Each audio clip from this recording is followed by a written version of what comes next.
Assalamualaikum warahmatullahi wabarakatuh. Salam sejahtera untuk kita semua. Bagaimana kabar Anda semua? Semoga selalu diberi kesehatan dan keberkahan oleh Allah Subhanahu wa Ta'ala. Dan saya ucapkan terima kasih bagi teman-teman semua yang sudah subscribe di channel saya ini. Semoga apa yang saya sampaikan dapat memberi manfaat bagi kita semua. Amin. Ya, Anda mungkin sering melihat bahwa orang Jawa itu senang dengan kebatinan, olah batin dalam kehidupan pribadi atau bermasyarakat. Seolah-olah kebatinan ini tidak bisa dipisahkan dari mereka, dan itu terjadi karena sesungguhnya bagi orang Jawa kebatinan itu adalah laku atau usaha dengan melalui rasa dan hati yang bersih atau bening, ya, untuk bisa mengetahui urip sejati atau kesejatian hidup. Laku batin tersebut dilandasi dengan perbuatan dan perilaku yang baik, budi pekerti yang luhur, hati yang suci bersih, dan dengan selalu menembah atau mendekatkan diri kepada Gusti Allah. Ya. Setiap pelaku kebatinan akan mengalami beberapa pengalaman. Ada yang enak dan ada pula yang dirasa berat, ya. Semua itu adalah bumbu-bumbu kehidupan dalam menapaki jalan ilahi. Dan pengalaman puncak pelaku kebatinan atau spiritualis adalah kenyataan bahwa dirinya sebagai kawula atau hamba yang berada dalam hubungan yang serasi dengan Gusti atau Tuhan, yaitu Allah Subhanahu wa Ta'ala. Istilah populernya adalah jumbuhing kawula Gusti, yaitu hubungan serasi antara hamba dan Tuhan. Terus kemudian manunggaling kawula Gusti, ya, manunggalnya hamba dan Tuhan. Dan pamore kawula Gusti, ya, berpadunya hamba dan Tuhan. Ya.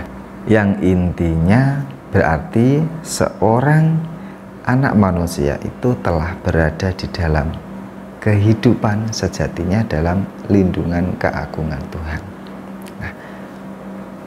Lalu bagaimana proses timbulnya kebatinan itu? Nah, timbulnya kebatinan sebenarnya adalah hal yang logis, ya, hal yang logis. Karena setelah manusia mendapatkan pengalaman saat menjalani kehidupan ini, ia lalu menemukan fakta bahwa hidup dan alam ini tidak hanya terdiri dari benda-benda dan zat-zat yang lahir saja. Selain yang lahir, ya, yang kasat mata maksud saya, ada juga hal-hal yang tidak terlihat oleh mata atau gaib, tetapi sebenarnya ada dan eksis. Jadi selain ada yang konkret, maka ada pula yang abstrak, ya, dan diakui oleh siapapun, seperti pikiran, gagasan, batin, perasaan, dan sebagainya. Ya. Sebelum sesuatu termanifestasi, maka ia berada dulu di dalam angan-angan atau pikiran, yaitu batin. Karenanya kebatinan juga bisa diartikan sebagai usaha dalam menggali dan memahami asal mula dari segala sesuatu. Dan ketika seseorang bisa mengasah atau meningkatkan kemampuan batinnya, maka kesadarannya pada kebenaran akan lebih baik. Ya, ia akan hidup pada tahapan yang lebih mulia. Untuk itu, marilah kita mengasah kemampuan yang telah dianugerahkan Tuhan kepada kita, kemampuan batin, yaitu kebatinan. Ya, tentu untuk itu Anda harus sabar dan disiplin untuk melatih diri, karena perangkat-perangkat itu sudah lama sekali tidak difungsikan, dan kalau terbukanya terlalu cepat atau tiba-tiba, nanti Anda akan kaget dan bisa saja mengalami goncangan jiwa. Ada yang bisa sampai stres dan gila. Karena pelaksanaan dan latihan tersebut hanya melibatkan dan berhubungan dengan diri Anda sendiri, dan kalau beruntung Anda akan diberkati oleh Tuhan, oleh Allah Subhanahu wa Ta'ala.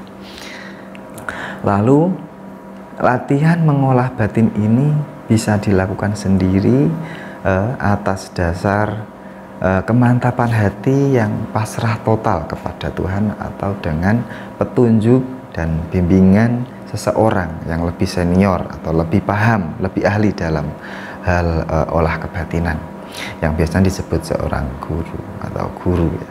Nah, bimbingan guru laku tersebut harus menghindari Anda dari beraneka macam gangguan dan hal-hal yang negatif, sehingga tidak keliru dalam tujuan sejatinya.